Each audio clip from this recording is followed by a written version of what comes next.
تو ہم نے آج جو ہے وہ پڑھنی ہے سورہ فیل، اور یہ ایک تاریخی جو ہے وہ کون سی بتایا تھا ابھی آپ نے؟ سورۃ حمزہ تھی وہ، یہ ہے اوپر والی، اس سے پہلے سورہ فیل سے پہلے سورہ حمزہ، اس کے اندر جو ہے نا یہ ہے وَيْلٌ لِّكُلِّ ہُمَزَةٍ لُمَزَةٍ الَّذِي جَمَعَ مَالًا وَعَدَّدَهُ يَحْسَبُ أَنَّ مَالَهُ أَخْلَدَهُ، یہ جو آیتیں تین، اس کے اندر جو ہے نا وہ اللہ تعالیٰ نے ساری چیزیں بیان فرما دی، اور یہاں پر اللہ تعالیٰ نے فرمایا کہ وہ حطامہ جو ہے اس کے اندر آگ جو جلائی ہے وہ ہم نے خود جلائی ہے اپنے ہاتھ سے، تو اس کی جو ہے وہ اللہ تعالیٰ ان بیماریوں سے ہم تمام ساتھیوں کو نہیں بلکہ امت مسلمہ کو بچا کے رکھے۔ جیسے سورہ کاف ہے، ایک تاریخی واقعہ اس کے اندر بیان کیا گیا ہے، سورہ بروج ہے اس کے اندر ایک تاریخی واقعہ بیان کیا گیا ہے، اسی طریقے سے جو ہے یہ جو ہے سورہ فیل، اس کے اندر جو ہے نا ایک تاریخی واقعہ بیان کیا گیا، یہ آپ صلی اللہ علیہ وسلم کی دنیا کے اندر تشریف لانے سے 50 دن پہلے واقعہ پیش آیا، اور یہ جو ہے وہ اس وقت جس وقت یہ واقعہ پیش آیا اس وقت خانہ کعبہ کے اندر 360 بت جو ہے وہ موجود تھے۔ یہ ایک یعنی نہ صرف مذہبی جو ہے معاملہ تھا بلکہ ایک یہ معاشرتی اور معیشت والا بھی مسئلہ، پیسوں کا بھی مسئلہ تھا سلسلہ۔ ابھی جو لوگ جاتے ہیں حج کرنے کے لیے، عمرہ کرنے کے لیے، تو سعودی عرب والے جو ہیں ان کو بہت بڑی آمدنی کا ذریعہ بنتا ہے یہ، جب آدمی جاتا ہے تو خرچ کرتا ہے وہاں پر پیسے، رہنے کے پیسے، کاروبار جو ہے ان کا ترقی کرتا ہے وہاں پر، جو ہے ملازمتوں کے موقع ظاہر، پوری دنیا جو ہے خود جا کے پیسے دیتی ہے وہاں پر۔ جیسے یہاں پر اس بات کے اوپر زور دے رہے ہیں کہ اگر صحافت جو ہے وہ اس کا ہو، یعنی لوگ اگر باہر سے آتے ہیں تو اس کے اندر، اب انگریز جب آتے ہیں نا باہر یہاں پر یورپ پر جو آتے ہیں تو وہ بے شمار پیسے دیتے ہیں وہاں پر، اگر وہ کہے گا کہ بھئی یہ 8,000 روپے کا کرایہ تو وہ 8,000 روپے دے دیں گے، ان کے لیے کوئی بات ہی نہیں ہے، اور وہ بڑی تعداد میں لوگ آتے ہیں، پاکستان کے لوگ اتنے نہیں جاتے جتنے باہر کے لوگ آتے ہیں وہاں پر۔ تو یہاں پر جو ہے عرب کے اندر یہ جو خانہ کعبہ تھا، اس کے اندر جتنے بھی عربی قبائل تھے اور دور دور کے جو لوگ تھے وہ سارے کے سارے آتے تھے، اور یہ جو حج کا نظام بنایا نا اللہ تعالیٰ نے، انہی دنوں کے اندر جو ہے وہاں پر ایک میلہ لگتا تھا، اور اس میلے کے اندر جو ہے وہ تجارت بھی ہوتی تھی، لوگ اپنے علاقے جانور بھی بیچتے تھے، چیزیں بھی بیچتے تھے، خریدتے بھی تھے، اور اس کے بعد اپنے قصے کہانیاں بھی سناتے تھے، باقاعدہ محفلیں لگتی تھی، جیسے یہاں پر کوئی لگتی ہے نمائش وغیرہ، تو اس کے اندر جیسے میلے ٹھیلے لگتے ہیں اس کے اندر، تو اس میں جادوگری بھی دکھا رہے ہوتے تھے، اور وہ کھیل بھی ہو رہے ہوتے تھے، اور تلوار زنی بھی ہو رہی تھی، گھوڑا زنی بھی ہو رہی تھی، ساری چیزیں۔ تو اللہ تعالیٰ نے جو ہے فرمایا کہ تمہارا یہ جو نظام ہے اس کو ہم تبدیل نہیں کریں گے، لیکن اس کو اس طریقے سے تبدیل کر دیں گے، یہ باقی رہے گا، لیکن اس کے اندر آپ نے اللہ کا ذکر کرنا ہے۔ تو یہ مزدلفہ کے یہ جو میدان کے اندر، عرفات کے میدان کے اندر جو جمع ہوتے ہیں لوگ، اسی طریقے سے وہاں پر جمع ہوتے تھے وہ، اور پھر اس کے بعد وہ کہانیاں قصے سناتے تھے، اپنے باپ دادا کے قصے سناتے تھے، بہادری کے، دلیری کے۔ تو یہاں پر جو ہے وہ ہوا یہ کہ یمن جو ہے ان کا لوگوں کا یہ خیال تھا، وہاں کا جو وہ تھا ابراہہ جو وہاں کا گورنر تھا، اس کا یہ ارادہ تھا کہ یہاں پر جو خانہ کعبہ ہے نا اس کے برابر کا ایک وہ عیسائی تھا کہ ہم یہاں پر بنائیں، اور بجائے اس کے جو ہے وہ ان کو بھی، عربیوں کو بھی کہیں کہ یہ یہاں پر آ کے جو ہے وہ طواف کیا کریں اس کا۔ تو اس نے وہاں پر جو ہے وہ ایک خانہ کعبہ کا جو ہے وہ ایک بڑا سا مندر بنا کے اس کو اپنا کلیسا بنا کے، اور اس کو جو ہے کہا کہ بھئی یہ جو ہے وہ یہاں پر آؤ، اور جو ہے میں خانہ کعبہ جو ہے اس کو ختم کروں گا۔ تو جب یہ اعلان کیا گیا تو پھر عرب کے لوگ جو تھے وہ بڑے غصے میں ہو گئے، کیونکہ یہ اللہ کا گھر تھا، وہ تو مانتے تو تھے اس کو، یعنی اس کو اس وقت بھی جو ہے وہ بیت اللہ کے نام سے یاد کیا جاتا تھا، اللہ کا گھر۔ تو یہ کہتے تھے کہ یہ تمام جتنے بھی بت ہیں نا، یہ تمام جو ہے وہ بڑے بڑے بزرگوں کے نام یعنی بنائے ہوئے ہوتے تھے انہوں نے شبیہ، اور وہ بت جو تھے نا وہ ان سے یہ کہتے تھے کہ یہ اللہ سے ہماری سفارش کر دیتے ہیں، ہم ڈائریکٹ یعنی اللہ کے پاس اپروچ نہیں کر سکتے، جیسے چھت پہ چڑھنے کے لیے سیڑھی کی ضرورت ہے، اسی طریقے سے ہمیں ان کی سفارش کی ضرورت ہے، جب یہ سفارش کرتے ہیں تو اللہ تعالیٰ قبول کر لیتے ہیں ہماری دعاؤں کو، اور یہی آج ہے بالکل۔ اب کیا ہے، پہلے تو انہوں نے ایک خوبصورت سے بت بنا کے رکھے ہوئے تھے، ہم نے جو ہے مزاروں کو اس طریقے سے بنایا ہوا، ہم نے مزاروں کو، یہ قرآن کے اندر بھی لکھا ہے کہ یہ جو ہے یہ کہتے ہیں کہ ہم ان کی عبادت نہیں کرتے بلکہ ہم تو ان کو صرف سفارش کے لیے پیش کرتے ہیں اللہ کے پاس۔ تو وہ جا کے یہی کہتے ہیں کہ بابا میرے لیے سفارش کر دو کہ بیٹا ہو جائے، بابا مجھے بیٹا چاہیے، کبھی تو وہ اتنے محبت میں آ جاتا ہے کہ بابا سے کہتے ہیں کہ مجھے بیٹا دے دو۔ تو جب شرک بڑھتا ہے تو وہ اسی طریقے سے بڑھتا ہے کہ ایک وقت تو آتا ہے کہ جو آپ جاتے ہو تو بابا پڑا ہے وہ کیا ہے؟ یہ تو انسان وہ بھی سمجھتا ہے کہ جو گائے کی پوجا کر رہا ہے نا، انڈیا کے اندر لوگ جو ہے بیوقوف نہیں ہیں، بڑے پڑھے لکھے ہیں، بڑے ذہین ہیں، تجارت کے اندر، صحافت کے اندر، اس کے آپ میڈیسن کے اندر آپ انڈیا کی مقابلہ نہیں کر سکتا پاکستان کسی بھی چیز میں، ہر چیز کے اندر آگے ہوں، لیکن پھر بھی گائے کا پیشاب پی رہے ہیں، گائے کا گوبر کھا رہا ہے، تو یہ کیا ہے؟ یہ اسی طریقے سے انسان جو ہے نا وہ یہ دیکھتا مٹی کے اندر، اگر وہ یہ سمجھ لے کہ میں جو آہستہ آہستہ کہہ رہا ہوں اور وہ سن رہا ہے تو پھر اللہ کے ساتھ ملا لیا نا اس نے، یہ کام صرف اللہ کا ہے۔ یعنی کیا دعا کریں؟ اگر مزار پہ جانا ہے تو وہاں پر اس کی مغفرت کے لیے دعا کرو کہ اللہ تعالیٰ اس کی مغفرت فرمائے اور اس کے درجات بس۔ اور یہ بات اس لیے یعنی مزاروں پہ قبرستان میں جانا کس لیے اللہ تعالیٰ نے، اللہ کے رسول نے حکم دیا؟ اس لیے کہ آپ جب جاؤ گے تو آپ کو اس بات کا احساس ہوگا کہ ایک دن مجھے بھی یہاں آنا ہے۔ جب آپ کو یہ یاد رہے گا، جب ہم دنیا میں آ جاتے ہیں نا تو بھول جاتے ہیں۔ اچھا نہیں صاحب، میں نے یہ سنا ہے کہ ایسے بھی لوگ ہیں جو مدینہ ہی نہیں جاتے۔ ختم اللہ علی قلوبہم، خالی مکہ جاتے ہیں۔ ختم اللہ علی قلوبہم، اللہ تعالیٰ نے شروع میں ہی لکھا ہے پہلے سپارے کے اندر، اور پہلی آیت جو ہے سورہ بقرہ کی اسی کے اندر لکھا ہے اللہ تعالیٰ نے، ختم اللہ علی قلوبہم و سمعہم و ابصارہم غشاوۃ ولہم عذاب عظیم،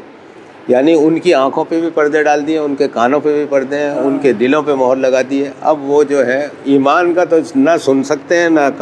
یعنی دیکھ سکتے ہیں، اور نہ ان کے دل کے اندر داخل ہو سکتا ہے۔ اگر کسی کمرے کے اندر تالا لگا دیا جائے تو پھر جو اندر ہے وہ باہر نہیں آ سکتا، اور جو باہر ہے وہ اندر نہیں جا سکتا۔ اندر ان کے دل میں کفر بسا ہوا ہے، وہ باہر نہیں آ سکتا، اندر سے باہر سے ایمان اندر جا نہیں سکتا۔ ختم اللہ علی قلوبہم، اللہ تعالیٰ نے مہر لگا دی اس کے اندر۔ آپ نے دیکھا ہوگا کہ دوائیاں یا شراب کی بوتلیں جو ہے اس میں مہر لگی ہوئی ہوتی ہے، پھر وہ مہر کھولتے ہیں آپ، اس کے بعد اس کو کھولتے ہیں، تو جب تک مہر نہیں کھلے گی جب تک وہ اندر سے چیز نہیں نکلے گی اور نہ اس کے اندر کوئی چیز جا سکے گی۔ تو یہ جو اللہ تعالیٰ نے لگا دیا نا، تو وہ بہت سارے لوگ ایسے ہیں کہ جن کے پاس بے شمار دولت ہے لیکن کبھی خانہ کعبہ کی ان کو توفیق نہیں ہوئی کہ وہ کبھی اور نہ اللہ تعالیٰ نے ان کو جانے دیا۔ کبھی جہاز میں بیٹھ کے ان کی طبیعت خراب ہو گئی اور کبھی جو ہے وہ وہاں سے واپس آ گئے، کبھی جانے سیون سیٹ سے گزر رہا ہے، 4 بندے گاڑی بیٹھے ہوئے ہیں، کہہ رہے ہیں یار اجازت کرتے ہوئے چلیں، دو بولتے ہیں نہیں یار جلدی، یار اندھیرا ہو گیا، رات ہو گئی، بس اب چلو نکلو۔ اچھا واپسی میں آگے کوئی نہ کوئی بدنظری رہتی ہے، بس وہ اس کا جو ہے نا، دو بندے جو ساتھ بیٹھے ہوتے ہیں وہ بولتے ہیں دیکھو یار تم نے نہیں ہو گیا۔ یہ اگر کہیں پر یعنی خیال سے یا نیت سے جو ہے اگر کسی مزار کی اگر زیارت کرنی ہے تو صرف دنیا کے اندر ایک آپ صلی اللہ علیہ وسلم کا روضہ مبارک ہے جس کی نیت کر کے آپ کرو، باقی کسی کی بھی نیت کر کے جانا جو ہے نا وہ جائز نہیں ہے اسلام کے اندر۔ آپ اگر برا کہنے کی ضرورت نہیں، کیا ضرورت ہے برا، آپ کو کیا پتہ کیا معاملات ہیں، کیونکہ وہ تو وہ جانتا ہے کہ کون کیا ہے، اور ہو سکتا ہے کہ وہ اللہ کی نظر میں بہت معزز ہو، لیکن یہ اس بات کی اجازت نہیں ہے کہ تم اس سے کوئی چیز مانگو یا اس سے کوئی سوال کرو۔ اب ہم آتے ہیں اس طرف،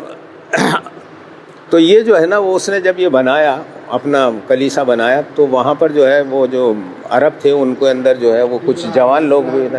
ہاں تو جوان لوگ بھی تھے، انہوں نے جا کے جو ہے نا اس میں جو کلیسا میں جو ہے نا یا تو آگ لگا دی تھی یا انہوں نے وہاں پر جا کے وہ جو ہے گن کر دی تھی، کوئی ایسی کر دی، تو اس کا جب اس کو ہوا تو وہ ایک جواز مل گیا۔ یہ بھی ہو سکتا ہے تاریخ کے اندر کہ کوئی آدمی جب جیسے 9/11 کا واقعہ تھا تو انہوں نے خود کر کے پوری دنیا کے اندر جو ہے آپریشن شروع کر دیا، اسی طریقے سے ہو سکتا ہے اس نے کیا ہو کہ وہ لگا کے اب ایک جواز بن جائے تو میں عرب کے اوپر حملہ کروں۔ تو اس نے جو ہے وہ اصل مقصد ہمارا یہ ہے کہ اس نے ایک طاقتور گروہ جس کے اندر 60,000 کے قریب فوج تھی اور بڑی زبردست قسم کے آرمس ایمونیشن تھے ان کے پاس، اور 9 یا 13 ہاتھی تھے جو اگلی صفوں کے اندر تھے اس کے، اور وہ وہاں سے روانہ ہوا کہ خانہ کعبہ کو میں نے ڈھانا ہے یمن سے۔ اب جب یہ راستے کے اندر آیا تو ایک قبیلہ تھا، اس کو غیرت تھی عربوں کی، وہ سامنے آیا لیکن کمزور تھا قبیلہ، اس کو انہوں نے جو ہے شکست دے دی اور اس کو گرفتار کر لیا۔ پھر تھوڑا آگے بڑھے تو پھر ایک اور قبیلہ تھا، اس نے بھی کوشش کی ریزسٹ کرنے کی، لیکن اس کو بھی انہوں نے جو ہے فتح کر لیا اور اس کو بھی قید کر لیا۔ اب جب یہ دو قبیلوں کا دیکھا حشر تو پھر راستے کے باقی قبیلے والے جو ہیں انہوں نے، اور جو دوسرا قبیلہ تھا اس کا جو سردار تھا اس نے کہا کہ اچھا ٹھیک ہے، ہم تمہیں خانہ کعبہ تک پہنچنے کے لیے، راستوں کا بھی تو پتہ نہیں تھا نا، تو راستوں کی جو ہے نشاندہی کے لیے ہم ایک آدمی تمہیں دے دیتے ہیں، تم اس کے بدلے میں ہمارے معاملات کو ختم کر دو، مجھے آزاد کر دو۔ تو اس کو آزاد کر دیا انہوں نے، ایک آدمی دے دیا جس نے ان کی پھر وادی محصر جو ہے وہ مزدلفہ اور ان کے درمیان جو ہے وہ وہاں پر جا کے اس نے اپنا پڑاؤ ڈالا۔ اس کے بعد جو ہے وہ آپ کے دادا جو تھے عبد المطلب، وہ اس وقت خانہ کعبہ کے متولی بھی تھے اور سردار بھی تھے، تو انہوں نے جو ہے اپنے لوگوں سے مشورہ کیا، انہوں نے کہا بھائی اگر ہم زیادہ سے زیادہ جمع کریں گے اپنے لیے نوجوان لڑنے کے لیے تو زیادہ سے زیادہ 10-12 ہزار ہوں گے، اور 10-12 ہزار سے ہم اس کو 60 ہزار کا جو ہے لشکر اس کو فتح نہیں کر سکتے، تو اس وجہ سے جو ہے اس معاملات کو کسی طریقے سے طے کیا جائے۔ تو یہ دو معاملات جو ہیں وہ تاریخ کے اندر آتے ہیں، ایک تو یہ کہ عبد المطلب جو تھے اور دوسرے 2-4 سرداروں کے ساتھ جو ہے اس کے پاس گئے اور اس سے کہا کہ بھائی اگر تو نے حملہ کرنے کا ارادہ کیا تو کیا وجہ ہے، کچھ مال چاہیے، کچھ اور چاہیے، کوئی چیز چاہیے تو بتا، ہم تجھے دے دیتے ہیں، تو واپس چلا جائے، اس کے اوپر حملہ مت کر۔ اس نے کہا نہیں، میں تو اسے ڈھانے کے لیے آیا ہوں، تو توڑنے کے لیے آیا ہوں اسے۔ تو انہوں نے کہا بھائی ٹھیک ہے، وہ بہت کوشش کی انہوں نے، جب نہیں مانا تو وہ وہاں سے اٹھ کے آ گئے۔ پھر وہ لوگ سیدھے آئے خانہ کعبہ میں، اور خانہ کعبہ میں آ کے اس کا دروازہ پکڑ کے انہوں نے اللہ سے یہ دعا کی کہ یہ تیرا گھر ہے اور اس کی حفاظت تو ہی کر سکتا ہے، ہم کمزور ہیں، اس کی حفاظت نہیں کر سکتے، تیرا دشمن سامنے کھڑا ہے، اس سے مقابلہ کرنا تیرا ہی کام ہے۔ یعنی بتوں کو جو ہے انہوں نے کسی کو انوالو نہیں کیا، کسی بت کا نام نہیں لیا، ڈائریکٹ اللہ سے جو ہے انہوں نے کہا کہ تیری حفاظت کے اندر ہم اس مکان کو دے رہے ہیں اور یہ تیرا گھر ہے اور تو نے یہ حفاظت کرنی ہے۔ دوسرا یہ ہے کہ وہ جب آیا تو اس نے جو ہے وہ وہاں پر جو مویشی چراگاہوں میں پھر رہے تھے ان کو پکڑ لیا اس نے، اور پھر اس کے بعد وہ جب عبد المطلب کو پتہ چلا تو وہ اس کے پاس گئے اور اس سے کہا کہ بھائی میرے اونٹ تو نے جو ہے پکڑے ہیں وہ چھوڑ دیں۔ تو اس نے کہا کہ بھائی میں تو یہ سمجھتا تھا کہ تم بڑے زبردست قسم کے لیڈر ہو اور بڑے یہاں کے جنرل ہوئے، تو تم تو میرے سے مقابلے کی بات کرو گے، تم تو اپنے جانوروں کے لیے آئے۔ تو انہوں نے کہا کہ بھائی یہ تو گھر جس کا ہے وہ حفاظت کرے گا، میں تو اس کی حفاظت نہیں کر سکتا، نہ میں اس کی ذمہ داری لیتا ہوں حفاظت کی، جس کا گھر ہے وہ حفاظت کرے گا۔ تو اس نے کہا کہ ٹھیک ہے بھائی ان کے اونٹ چھوڑ دو۔ یہ دو واقعات ہیں، اب اس میں سے اللہ جانے کون سا صحیح ہے کون سا غلط ہے، ہمیں اس بات سے کوئی فکر وہ نہیں ہے واسطہ، لیکن ہمارا جو اصل مقصد ہے پڑھنے کا اس کو وہ یہ ہے کہ جب اس نے وادی محصر کے اندر آ کر اور وہاں پر جو ڈیرے ڈال لیے تو اللہ تعالیٰ نے جو ہے پرندے بھیجے آسمان پہ اپنے لشکر، اور وہ پرندے جو تھے اس کے پنجوں کے اندر اور چونچ کے اندر جو ہے چھوٹی چھوٹی، اب پرندہ جو ہے اس کے کتنی بڑی آئی، چھوٹی سی، وہ پرندے جو ہے آج بھی جو ہے خانہ کعبہ کی حفاظت کے لیے وہاں پر جو تھے۔ تو وہ جو ہے وہ پتھر کون سے تھے، وہ کہتے ہیں مٹی کے پتھر تھے۔ مٹی کے پتھر وہ جیسے اپنی ٹھیکری ہوتی ہے نا، جیسے مٹکے وغیرہ جو، تو ہوتا یہ ہے کہ ریگستان کے اندر جو ہے نا گرمی بڑی شدید ہوتی ہے، اور وہ وہاں کی گرمی آگ سے زیادہ جو ہے تپش والی ہوتی ہے۔ جب بارش ہوتی ہے تو وہ پانی کے جو قطرے گرتے ہیں وہ اس کے گرد مٹی جمع ہو جاتی ہے، اور وہ مٹی جمع ہو جاتی ہے، جب وہاں پر سورج کی تپش آتی ہے تو وہ بالکل یعنی جل کے اور ایسی ہو جاتی ہے جیسے ٹھیکری۔ وہ پتھر اٹھا کے لائے تھے وہ پرندے جو تھے، اور وہ جب وہ اس کے پھینکتے تھے تو جس انسان کے جسم پہ بھی گرتا تھا نا اس کے ایسے خارش ہوتی تھی اور وہ کھجاتا تھا تو ایسے گوشت جو ہے نا ایسے بہتا تھا جیسے پانی بہ رہا ہے۔ تو وہاں پر جو ہے کچھ لوگ تو وہاں پر کھڑے کھڑے ہی پگھل کے بالکل ہو گئے، کچھ لوگ جب واپس بھاگے تو پھر وہ راستے کے اندر، یعنی وہاں سے اور جہاں تک یہ پہنچا ہے ان کا سردار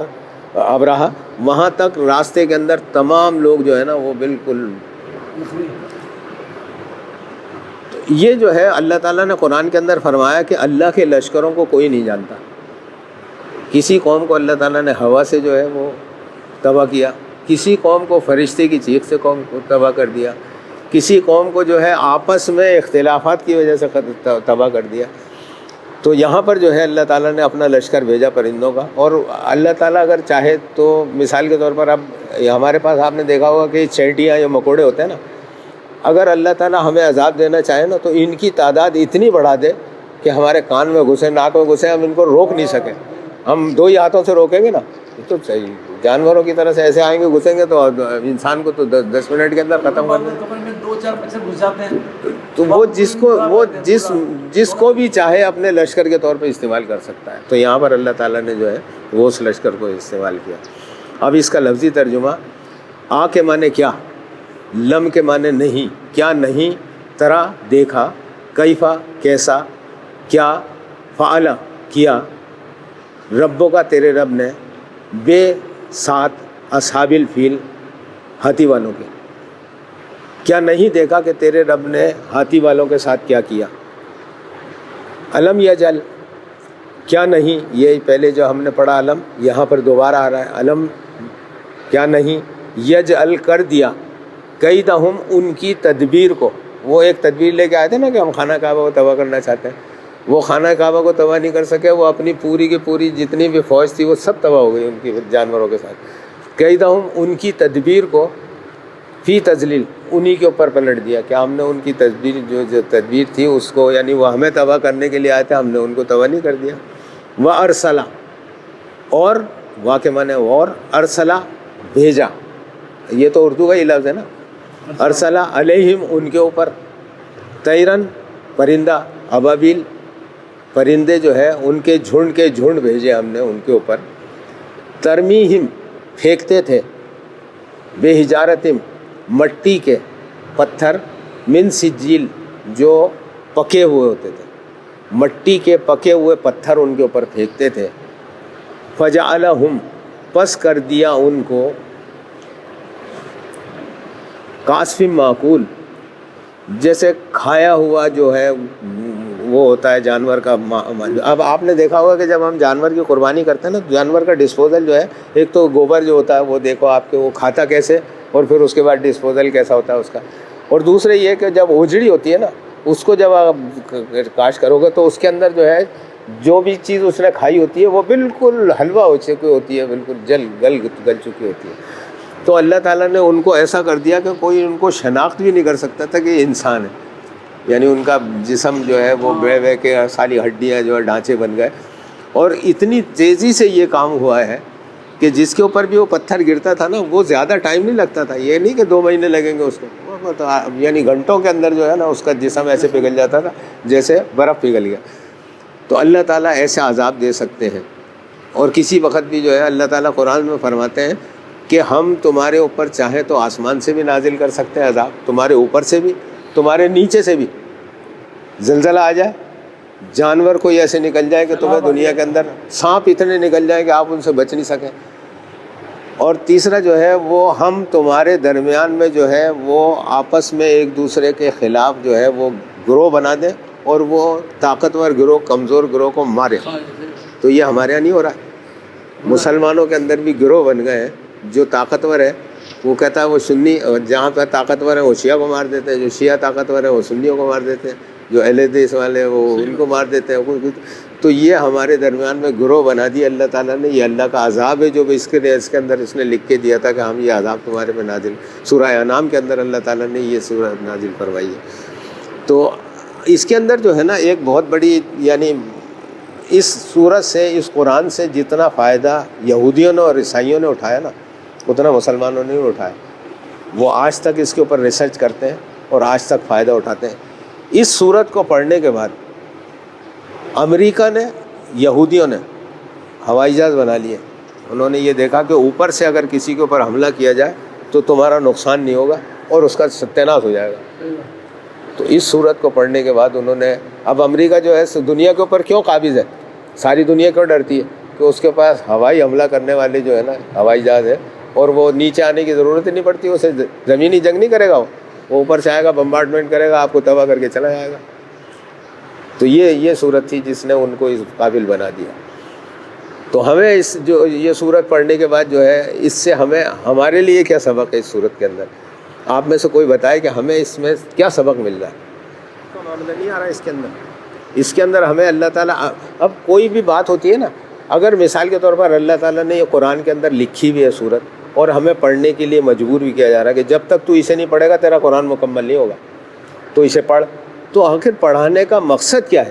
سب سے بڑی چیز جو ہے نا قرآن کی، میں جس کے اوپر زور دیتا ہوں وہ یہ کہ اللہ تعالیٰ تمہیں جو قرآن پڑھا رہا ہے اس کا مقصد کیا ہے تمہیں. اور اگر ہم نے چند آیتیں، چند صورتیں جو ہیں ان کا مقصد سمجھ لیا کہ ہمارے سے کیا مطالبہ ہے اس کا، اور ہم نے اس کو اگر ادا کر دیا، تو میں سمجھتا ہوں کہ آخرت کے اندر جو ہے نا آپ کو 5 منٹ بھی محشر کے میدان میں کھڑا نہیں کرے گا اللہ تعالیٰ کہ آپ نے قرآن کا حق ادا کیا اپنی صحت کے مطابق، اپنے دماغ کے مطابق، اپنے حالات کے مطابق. پورا قرآن کا تو وہی کر سکے تھے جو کر گئے، مطالبہ پورا. ہم تو اگر جیسے کہ آپ صلی اللہ علیہ وسلم کی حدیث مبارکہ ہے کہ آنے والی امت کے اندر جو لوگ ہوں گے اگر وہ 1% بھی دین کے اوپر چلیں گے تو ان کی مغفرت کا میں ذمہ داری لیتا ہوں. جبکہ تمہاری مغفرت جو ہے اگر تم نے 1% بھی اس کے اوپر عمل نہیں کیا تو میں تمہاری مغفرت کی ضمانت لے دیتا ہوں. اصحابہ اکرام سے جیسے کہا تھا تو انہوں نے تو 100% اس کے اوپر عمل کیا، اور پھر عمل کرنے کی وجہ سے اللہ تعالیٰ نے ان کے اوپر مدد بھی بھیجی. اللہ تعالیٰ نے فرشتوں کی مدد بھیجی، اور پھر اس کے بعد وہ جو ہے مسلمان کس طریقے سے دنیا کے اندر قابض ہوتے چلے گا. ہمارے لیے اس صورت کے اندر کیا حکم ہے جو ہمیں پڑھا ہے اللہ تعالیٰ نے، اس کا ہمیں یہ دیکھنا ہے کہ ہمیں جو ہے وہ ایک بات تو یہ ہے اس کے اندر کہ پوری دنیا کے اندر اس کے بعد یہ بات تسلیم کر لی گئی کہ یہ گھر اللہ کا ہے. جو نہیں تسلیم کرتا تھا وہ بھی تسلیم کرنے لگ گیا کہ یہ گھر اللہ کا ہے. کہتے تو تھے سب کہ اللہ کا گھر ہے، لیکن کوئی اندر سے تسلیم کرتا تھا، کوئی نہیں کرتا تھا، وہ کہتا تھا بتوں کا ٹھکانہ. لیکن جو بھی تھا اس وقت عرب کے اندر وہ بھی، اور جو دنیا کے اندر موجود ہے وہ بھی، ہر ایک آدمی تسلیم کر لے گا کہ ہاں یہ واقعہ، اور یہ تاریخی واقعہ ہے، کوئی کسی نے بیان نہیں کر دیا، تو وہ یہ تسلیم کر لے گا کہ یہ اللہ کی وحدانیت تسلیم ہو گئی. دوسری بات یہ ہے کہ جس وقت یہ واقعہ ہوا ہے اس کے بعد جو ہے برسوں جو ہے وہ انہوں نے کسی بت کی پرستش نہیں کی. جو مشرکین تھے وہ ڈائریکٹ اللہ کی پرستش کرنے لگ گئے تھے. لیکن پھر اس کے بعد کیا معاملات ہوئے کہ جیسے لوگ باہر سے آتے ہیں، انہوں نے تو وہی بتوں کی پرستش کے لیے آنا تھا نا، تو انہوں نے بتوں کی پرستش کی، تو پھر اللہ کی پرستش آہستہ آہستہ ختم ہوتی گئی. لیکن عبد المطلب اور وہ سردار جنہوں نے کہ یہ تو معاملہ کیا تھا اور جنہوں نے آ کے اللہ سے دعا کی تھی کہ اس کی حفاظت کرنی ہے، انہوں نے تو اپنی آنکھوں سے دیکھا تھا نا سارا معاملہ کہ کیسے اللہ نے بچایا ان کو. تو وہ تو 100% یقین کرنے لگ گئے تھے کہ یہ اللہ کا گھر ہے اور اللہ کے سوا کوئی مدد نہیں کر سکتا. یہ ہمارے جتنے بھی بت ہیں یہ ہماری مدد نہیں کر سکتے تھے. ایک تو یہ کہ اللہ کی وحدانیت اس کے اندر بیان کی گئی ہے. دوسری بات یہ ہے کہ اللہ تعالیٰ نے یہ فرمایا کہ اگر تم یہ سمجھتے ہو کہ تم ہمارے دین کی خدمت کرو گے، تم ہمارے دین کو پھیلاؤ گے اور تم ہمارے دشمنوں کا مقابلہ کرو گے، اگر تم نہیں کرتے نا، اس سورہ کے اندر جو ہے نا وہ جہاد کے لیے زور دیا گیا. نام کہیں نہیں آیا جہاد کا، لیکن اصل مقصد تمہیں پڑھانے کا یہ ہے کہ تم جہاد کی طرف جاؤ، تم خود مقابلہ کرو نا. اللہ یہ کیوں چھوڑ دیتے ہو کہ اللہ کا، جیسے مثال کے طور پر اس وقت انہوں نے یہ کہا تھا عبد المطلب نے کہ بھائی ہمارے پاس 10-12 ہزار جوان ہیں، ہم تو مقابلہ نہیں کر سکتے 60,000 آدمیوں کا. لیکن جس وقت مسلمان تھے، جب اللہ کے رسول کے یعنی جو بندے نکلے، امتی نکلے تھے، تو 3,000 آدمیوں نے 1 لاکھ آدمیوں کو شکست دی تھی. تاریخ ہے نا موجود، 3,000 آدمی اور 1 لاکھ، اور یہ 10-12 ہزار آدمی 60,000 آدمیوں کے سامنے. لیکن ایمان نہیں تھا ان کے اندر، وہ والا ایمان کہ جو ان کے اندر تھا. تو اللہ تعالیٰ جو ہے اس کے اندر ترغیب دے رہا ہے تمہیں کہ اگر تم ہمارے دین کے قیام کے لیے، اللہ تعالیٰ نے سورہ بقرہ کے اندر فرمایا کہ ہم، یعنی شروع جب ہو رہا ہے کہ ہم انسان تخلیق کرنا چاہتے ہیں اپنا خلیفہ زمین کے اوپر، تو تمہیں خلیفہ بنایا جاتا ہے. تو خلیفہ کا کیا کام ہوتا ہے؟ خلیفہ کا کام یہ ہوتا ہے کہ اس کے جو احکامات ہیں ان کو امپلیمنٹیشن کریں. اللہ تعالیٰ کا حکم یہ ہے کہ اللہ کی عبادت کی جائے، اس کے احکامات کی پیروی کی جائے، یہی اللہ کا حکم ہے نا. اس کو نافذ کرنے کے لیے تو تمہیں انسان بنا کے بھیجا تھا دنیا کے اندر کہ جو ہم احکامات بھیجیں گے ان کو نافذ کراؤ. تو ہم کتنا نافذ کرا رہے ہیں؟ ہم تو کچھ بھی نہیں کر رہے اس کے لیے. تو آپ سے یہ بھی تو پوچھا جائے گا کہ میں نے تو تمہیں خلیفہ بنا کے بھیجا تھا نا، یعنی تمہیں میں نے جو ہے تمام جتنی بھی اپنی مخلوق تھی اس کے اندر افضل بنا کے بھیجا تھا نا، اور میں نے اعلان کیا تھا کہ انسان جو ہے افضل ترین ہے اور میرا خلیفہ ہے. تو خلیفہ بننے کے بعد تو نے دنیا کے اندر جا کے میرے دین کے لیے کیا کیا؟ دین کو قائم کرنے کے لیے کیا کیا؟ اب اگر ہم مثال کے طور پر اگر اس وقت جو ہے کوئی اسلامی حکومت ہوتی اور وہ یہ کہتی کہ جہاد کرنا ہے، تو بہت سارے لوگ جاتے جہاد کے اندر اور وہ کرتے. لیکن نہ کوئی اسلامی حکومت موجود ہے، نہ کوئی یعنی کرنے والا. لیکن جہاد سے مقصد یہ ہے کہ اللہ کے نظام کو قائم کرنا. اس وقت جو ہے قرآن سے لوگ بہت دور ہیں. اگر آپ اس کے اوپر کام کرو گے کہ لوگوں کے دلوں میں قرآن کی محبت اور اس طرف لوگوں کو بلاؤ، تو یہ بھی تو جہاد ہے نا، کہ اللہ کے احکامات جو ہے نا ان کے لیے آپ نے کچھ نہ کچھ تو کیا نا۔ تو اس صورت کے اندر جو ہے نا آپ کو اس بات کے لیے کہا جا رہا ہے کہ اگر تو نہیں کرے گا تو ہم بھی کر سکتے ہیں، ہم تو جانوروں سے بھی کام لے سکتے ہیں کہ اپنے دشمن کو یعنی شکست دے سکتے ہیں۔ اللہ کا دشمن تھا نا، ابھی اللہ کے دشمن کتنے کھڑے ہیں اور ہم کیا کر رہے ہیں ان کے لیے؟ ہم کچھ نہیں کر رہے ہیں۔ یہ دعوت دے رہا ہے ہمیں کہ اگر تم کچھ نہیں کرو گے تو میں تو بہت طاقتور ہوں، میں تو کسی کو بھی بیچ کے کام کرا لوں گا، لیکن میں نے جو تمہیں تمغہ دیا ہے، جو تمہیں میں نے عزت دی ہے، جو تمہیں میں نے خلیفہ بنایا، تو تم تو ذلیل ہو رہو۔ پھر کیسے جواب دو گے میرے سامنے کھڑے ہو کے کہ تو نے خلیفہ بنا کے ہمیں دنیا کے اندر بھیجا تھا، تو ہم نے تو کچھ نہیں کیا۔ تو یہ سورت جو ہے ہمیں اس بات کی ترغیب دے رہی ہے کہ اپنی طاقت کے مطابق یہ سوچو کہ اللہ کے دین کے لیے آپ کیا کر رہے ہیں دنیا کے اندر، ماں سوائے اس کے کہ صبح اٹھتے ہیں جب سے کمانا کھانا، بچے دونوں، اور یہ معاشرتی معاملات اور خاندانی معاملات، اور یہ ملنا جلنا گھومنا پھرنا کھانا پینا، یہ چیز نہیں ہے، یہ چیز لانی ہے، یہ چیز نہیں ہے، یہ چیز لینی ہے، یہ گاڑی اچھی ہے، یہ گاڑی لینی ہے، یہ گھر اچھا ہے، یہ گھر لینا، صبح سے شام تک اس میں لگے رہتے ہیں۔ آپ اپنا احتساب کرو کہ آپ نے آج تک اپنی زندگی کے اندر اللہ کے دین کے لیے کیا کیا، اور اگر کچھ نہیں کیا تو اپنی طاقت کے مطابق جو بھی آج کر سکتے ہو، آپ کم از کم کسی آدمی کو یہ ضرور کہہ سکتے ہو کہ اللہ کے احکامات کی پابندی کر، اور اس وقت سے ڈر کہ جس وقت تجھے احتساب کے لیے کھڑا کیا جائے گا اللہ نے۔ یہی تم نے کام کر لیا تو یہ بھی تو اپنی طاقت کے مطابق کام کر لیا نا۔ آج طاقت ہماری اتنی نہیں ہے کہ ہم جہاد کریں، کچھ نہ کچھ تو کوئی کام ایسا ہو کہ جو آپ نے کیا ہو اللہ کے لیے اور اس کے دین کے لیے۔ تو یہ آیت جو ہے اس کے اندر کہیں یہ نہیں لکھا ہوا ہے کہ آپ نے اللہ کے دین کے لیے کام کرنا ہے، لیکن پڑھا وہ اسی لے رہا ہے کہ دیکھ ہم اپنے دشمن کو جو ہے نا وہ جانوروں سے بھی جو ہے وہ زیر کر سکتے ہیں، لیکن تو کیا کر رہا ہے؟ تجھے بھی تو چاہیے کہ تو اللہ کے دین کے لیے کچھ کام کرے، اللہ کے دشمنوں کے لیے کچھ کام کرے۔ تو یہ جو ہیں یہ جو ہیں عیسائی ہیں، یہودی ہیں، یہودی تو کسی کو قبول نہیں کرتا ہے۔ یہ اگر کوئی آدمی جا کے یہ کہے کہ میں یہودی ہونا چاہتا ہوں، وہ کبھی بھی قبول نہیں کریں گے۔ یہودی بائی برتھ ہوگا تو اسی کو قبول کریں گے، کسی کو اپنے کمیونٹی میں داخل نہیں ہونے دیتے ہوں، چاہے وہ کچھ بھی کہے، لیکن کسی کو غیر آدمی کو یہودی نہیں بناتے۔ اسی طریقے سے عیسائی جو ہیں وہ مسلمانوں کو عیسائی بنا لیتے ہیں، مسلمان عیسائی کو مسلمان بنا لیتے ہیں، یہ تو ہے، لیکن وہ یہودی نہیں لیتا کسی کو بھی۔ تو یہاں پر اللہ تعالیٰ نے اس سورہ کے اندر ہمیں جو ہے اس بات کی ترغیب دی ہے کہ دیکھو میں اپنے دشمن کتنا ہی طاقتور ہو اس کو جو ہے میں پرندوں سے بھی زیر کر سکتا ہوں، لیکن تمہیں جو میں نے خلیفہ بنا کے بھیجا، تم ذرا اپنے گریبان میں جھانک کے دیکھو کہ تم میرے دین کے لیے دنیا کے اندر کیا کر رہے ہو۔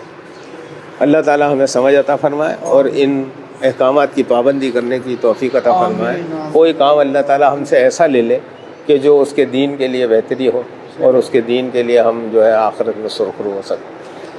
الحمدللہ الحمدللہ الحمدللہ الحمدللہ الحمدللہ الحمدللہ الحمدللہ رب العالمین، رب السماوات و رب الارض رب العالمین، وَلَهُ الْكِبْرِيَاءُ فِي السَّمَاوَاتِ وَالْأَرْضِ وَهُوَ الْعَزِيزُ الْحَكِيمُ۔ للہ الحمد رب السماوات و رب الارض رب العالمین، وَلَهُ الْعَظْمَةُ فِي السَّمَاوَاتِ وَالْأَرْضِ وَهُوَ الْعَزِيزُ الْحَكِيمُ۔ هو الملك رب السماوات ورب الارض ورب العالمین، وله النور في السماوات والارض وهو العزيز الحكيم۔ اللهم آنس وحشتي في قبري، اللهم ارحمني بالقرآن العظيم واجعله لي إماما ونورا وهدى ورحمة، اللهم ذكرني منه ما نسيت وعلمني منه ما جهلت، وارزقني تلاوته آناء الليل وآناء النهار، واجعله لي حجة يا رب العالمين، آمين آمين آمين برحمتك يا أرحم الراحمين۔